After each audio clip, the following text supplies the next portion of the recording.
When day comes, we ask ourselves, where can we find light in this never-ending shade? The loss we carry, a sea we must wade. We braved the belly of the beast. We've learned that quiet isn't always peace, and the norms and notions of what just isn't always justice. And yet the dawn is ours before we knew it. Somehow we do it. Somehow we weathered and witnessed a nation that isn't broken, but simply unfinished. We, the successors of a country and a time where a skinny black girl, descended from slaves and raised by a single mother, can dream of becoming president, only to find herself reciting for one. And yes, we are far from polished, far from pristine, but that doesn't mean we are striving to form a union that is perfect.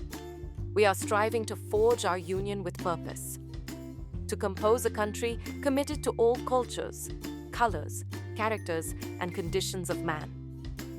And so we lift our gaze, not to what stands between us, but what stands before us. We close the divide because we know to put our future first. We must first put our differences aside. We lay down our arms so we can reach out our arms to one another. We seek harm to none and harmony for all. Let the globe, if nothing else, say this is true. That even as we grieved, we grew. That even as we hurt, we hoped. That even as we tired, we tried. That we'll forever be tied together, victorious. Not because we will never again know defeat, but because we will never again sow division. Scripture tells us to envision that everyone shall sit under their own vine and fig tree, and no one shall make them afraid. If we're to live up to our own time, then victory won't lie in the blade, but in all the bridges we've made. That is the promise to glade, the hill we climb, if only we dare.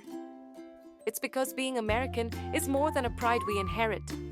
It's the past we step into and how we repair it.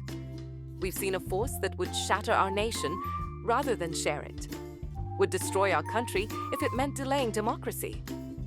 And this effort very nearly succeeded. But while democracy can be periodically delayed, it can never be permanently defeated. In this truth, in this faith we trust, for while we have our eyes on the future, history has its eyes on us. This is the era of just redemption. We feared at its inception. We did not feel prepared to be the heirs of such a terrifying hour. But within it, we found the power to author a new chapter, to offer hope and laughter to ourselves. So, while once we asked, how could we possibly prevail over catastrophe? Now we assert, how could catastrophe possibly prevail over us? We will not march back to what was, but move to what shall be. A country that is bruised but whole, benevolent but bold, fierce and free. We will not be turned around or interrupted by intimidation because we know our inaction and inertia will be the inheritance of the next generation, become the future. Our blunders become their burdens. But one thing is certain. If we merge mercy with might and might with right, then love becomes our legacy and change our children's birthright. So let us leave behind a country better than the one we were left. Every breath from my bronze-pounded chest, we will raise this wounded world into a wondrous one. We will rise from the golden hills of the West. We will rise from the windswept Northeast, where our forefathers first realized revolution. We will rise from the lake-rimmed cities of the Midwestern states.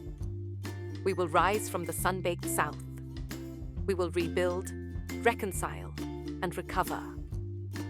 And every known nook of our nation, and every corner called our country, our people diverse and beautiful, will emerge battered and beautiful. When day comes, we step out of the shade aflame and unafraid.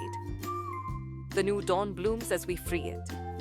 For there is always light, if only we're brave enough to see it, if only we're brave enough to be it.